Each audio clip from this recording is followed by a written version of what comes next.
Hi, welcome to my craft room. We're going to be working with the Ghoulish Googlies designer kit once again, and I just love this.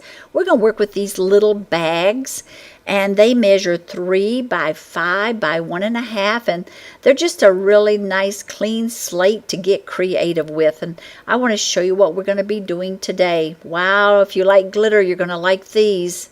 Look how adorable this turned out. I really like it. First of all, I am working with the Garden Green pad and the Cajun Craze, and these are our new foam pads, and that's what I really recommend that you use for these. So you want to just randomly ink it up, and ink it up each and every time before you put the dauber to this, and just fill in the spots. And this will stay wet for a while. These new foam pads do stay wet for a while. I'm using the Iridescent ice embossing powder, and for ease, put it into a container, and it makes it so much easier. Plus, you don't have the waste of working on a piece of paper. And so flip that around and do the other side. And remember, this is embossing powder and not just glitter, so you want to make sure that you tap off that excess really well. You don't want that embossing powder in places that you don't want it to be. Hold that down with your bone folder, and I do heat up my heat tool before I put it to my image, so that's just a little tip to make that so that it's ready to start popping right away. And I'm zeroing in on this so you can get the full effect of how that glitter just comes alive when you put that heat to it. Isn't that just beautiful? I really love it. I'm using the new Autumn Accents Leaves Bigz die from our holiday catalog, and I measured the leaf and the acorn and cut those out, and then I kept that as a pattern so that I could use it each and every time when I go to cut out more. That way I'm not wasting my cardstock. And this is, by the way, this is the Naturals Ivory cardstock. And see how easy that is just to match it right back up again. Take that over to the Big Shot and cut it out. And you do cut these out before you stamp it. This is the Wonderfall Stamp Set that we're going to be working with in our holiday catalog. So you want to use your image sheet for this, and you ink that up, stamp it onto your image sheet. Take your cutout, and on your work surface you want to put just a tiny bit of snail so that that doesn't move around on you. There's nothing more frustrating than that move after you get it all ready to stamp it. Bring in your T-square and butt it right up to that image sheet. Make sure they're flush. Re-ink each and every time. And I'm going to do a kiss technique here. This is Red Riding Hood. And it's kind of hard to get this on camera, but I'm touching just around the outer perimeter of this stamp, not in the center, and just to give a little bit of variation of color like in the fall. And now slide that down that arm, flush with that arm, and stamp it, and it'll be perfect each and every time.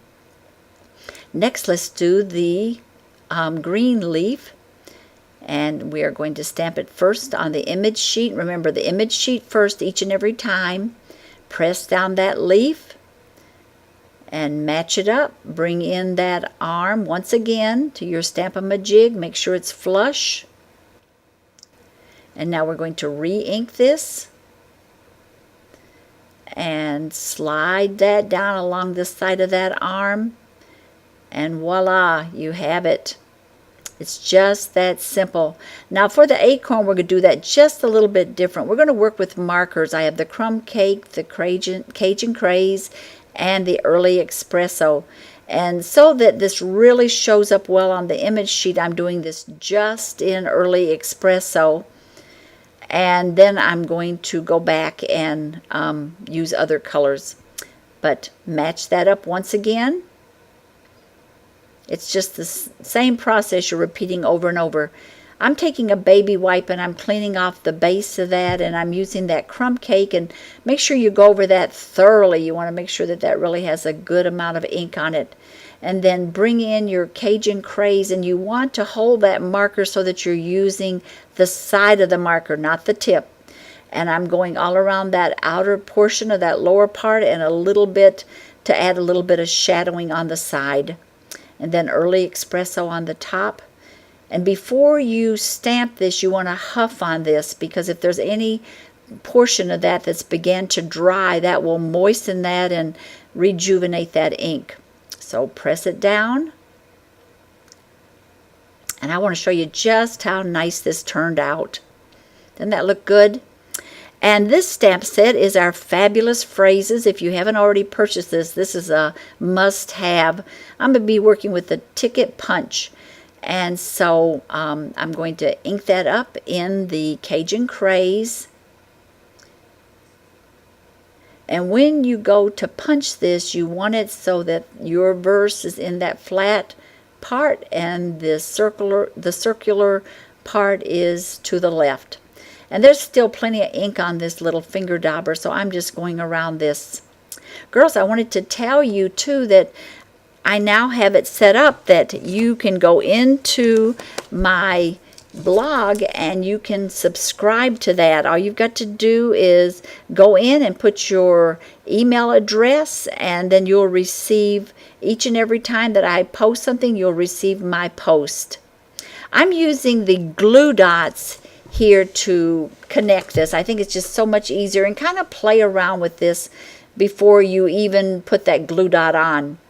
This ribbon is our new in color gumball green, and I'm just making a little slip knot with that.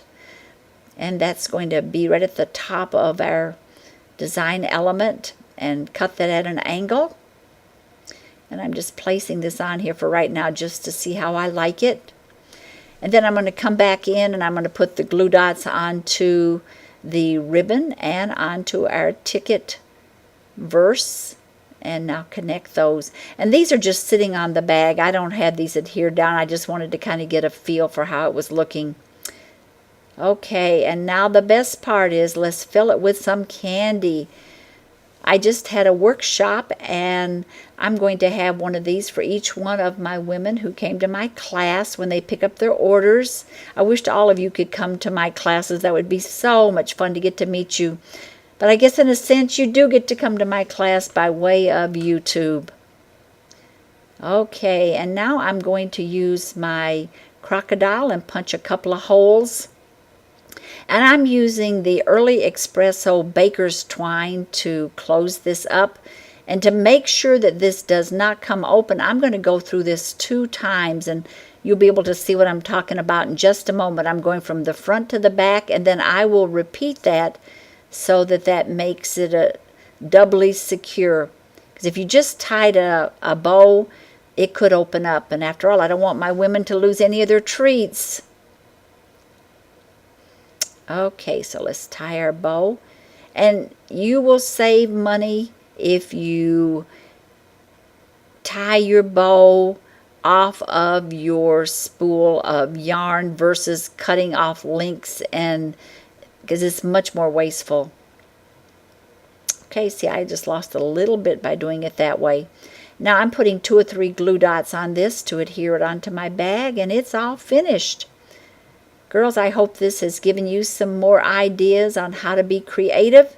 And until next time, I thank you so very much. Be sure and check out my blog. I want to hear from you.